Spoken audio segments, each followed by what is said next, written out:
Congress party ప్రజల అభిప్రాయం మేరకు నిర్ణయించినటువంటి నవీన్ యాదవ్ గారు నామినేషన్ దాఖలు చేయడం జరిగింది. ఈ సందర్భంగా జూబ్లీహిల్స్ ప్రజలందరికీ కాంగ్రెస్ పార్టీ పక్షాన విజ్ఞప్తి చేస్తూ ఉన్నాం. నవీన్ యాదవ్ గారిని నవంబర్ 11 నాడు జరిగే ఎన్నికల్లో గెలిపించండి. తెలంగాణలో ప్రజాపాలన ప్రభుత్వం కాంగ్రెస్ పార్టీ ప్రభుత్వం ఉంది.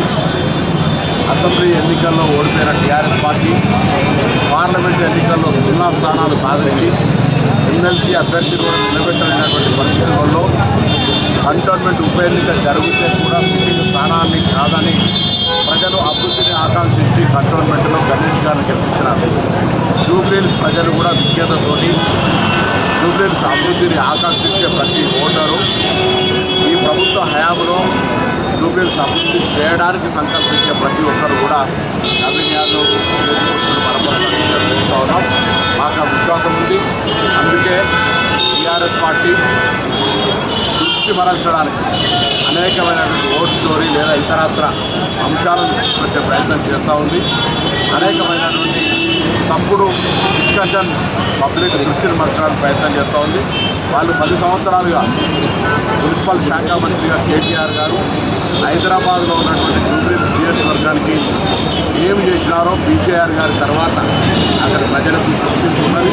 తప్పకుండా కాంగ్రెస్ పార్టీ ఈ 2 సంవత్సరాల కాలంలో చాలామందికి అక్కడ ఉండబడేటువంటి వారికి అనేక సమస్యలు, డ్రైనేజ్ సమస్య కావచ్చు, డ్రింకింగ్ వాటర్ సమస్య కావచ్చు, స్థానికంగా ఉండే అన్ని సమస్యలు పరిష్కరించడంతో పాటుగా రాష్ట్ర వ్యాప్తంగా అడిగిన వారందరికీ అర్హత ఉన్న వాళ్ళకి రేషన్ కార్డు ఇవ్వడం, కొత్త కుటుంబ సభ్యుల పేర్లు చేర్చడం, సన్న బియ్యం చరిత్రలో ఈ దేశంలో 29 రాష్ట్రాల్లో తెలంగాణ ఒక్కటే రాష్ట్రం ఇవ్వడం, మహిళలకు ఉచితంగా బస్ సౌకర్యం ఇవ్వడం, మహిళలందరికీ వడ్డీ లేని రుణాలు ఇవ్వడం, తెలంగాణ సాధనకు మూల కారణమైనటువంటి నిరుద్యోగ యువతకు దాదాపు 65,000 ఉద్యోగాలు ఇవ్వడం, విధంగా అనేక కార్యక్రమాలు చేస్తున్నాం. అందరికీ కూడా ఇండ్లు కూడా ఇచ్చే ప్రక్రియ కొనసాగుతుంది.